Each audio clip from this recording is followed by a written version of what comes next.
Hey guys, my name is Leka Crystal, and for today, I'll be sharing with you guys a guideline on how to apply for Schengen visa for Philippine passport holders. The first step would be to figure out what kind of visa type would you need. So this is the list for the different visa types. I think the most common ones are the tourism visa or the visiting friends and family. So for the visiting friends and family, you kind of have a little bit more requirements. If you want to know more about what the other requirements are, you can just go ahead to this video up here. In that video, I actually answered what if I have a sponsor, then I also showed the different requirements for that, so you can go ahead to that video. Anyway, I'm moving forward. The step number 2 is to know where you need to apply. For this step, you first have to ask yourself, what country will I stay in Europe? Will it be one country or 2 countries? After figuring out what country or what countries you're going to be visiting, you then have to identify which country you'll be staying at the longest. When you've identified that, then that will be the place where you will apply. There are actually 3 rules to find out where you need to apply for the embassy. The first rule is this: if you are only staying in one country in the Schengen area,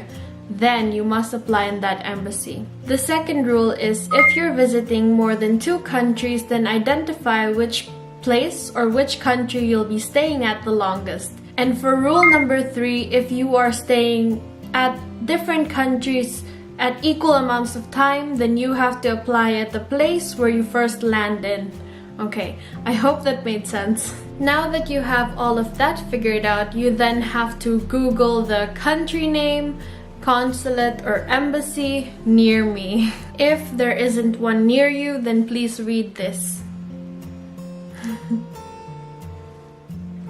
Step number 3. Find a suitable time for you to apply.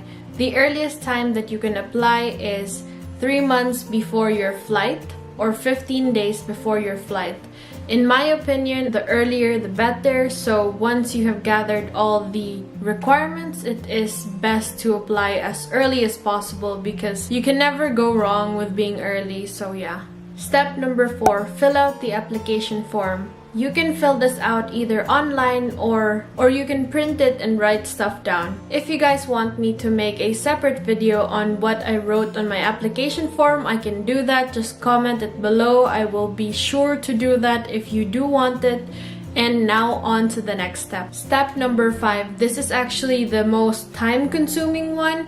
Gather the required documents. The list for the required documents is in a separate video. If you click here, then you can get to that video. If you have already watched it, you can just go ahead and go back to that video to make sure that you have all the required documents. Step number 6 is to book an appointment. You can either do this by call, showing up in person, or online. Step number 7, attend the visa interview. I'm actually planning to make a video that is going to be about the questions that they might ask you during an interview. If I have that already, then it will be up here.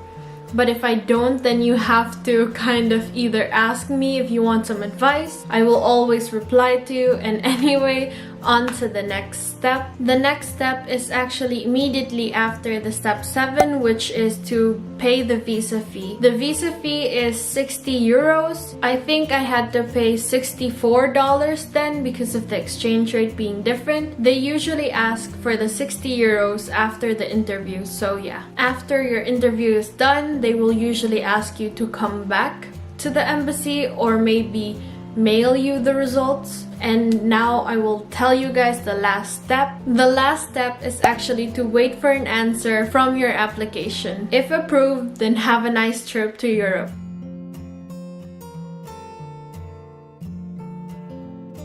If you have been rejected, this is important. The first thing that you need to do is to read the reason why they rejected you. And once you've read it and analyzed that it was your mistake, you need to fulfill it the next time that you apply. Like for example, in the first time that you applied, I've had people ask me this. Some people didn't fully book their round trip ticket because they were scared of not getting accepted. It turns out that that was the reason why they didn't get accepted, because they actually didn't book it. So yeah, there are some cases where you may have to go back and apply again because you're missing a document because you thought that it was enough to just provide these things. But yeah, I said that those general requirements are very important. And also, if you think that they made a mistake in rejecting you, then you can actually appeal the visa rejection. I will put a link down below on how to do that if that happens to you, but I guarantee you, if you have everything and if you feel confident that you have everything, you can just double check it. It doesn't kill you to just check it. And if you are very scared or very anxious that you might get rejected, to be sure that you have everything, you can actually find their number, call the embassy, and ask them if they have extra requirements for you because of a special case that you have or something. But in general, you don't get rejected for no reason at all, so try to comply everything. And that's all that I could tell you guys. I hope you guys enjoyed this video. I said that it was gonna be a short one. I'm sorry, I lied. Thank you guys for watching, and I hope that this helps. And then if you think you need more help, you can go ahead and watch other videos from me where I explain other things about the Schengen visa. And also, if you have more questions, just comment it below. I will be sure to answer them. Bye.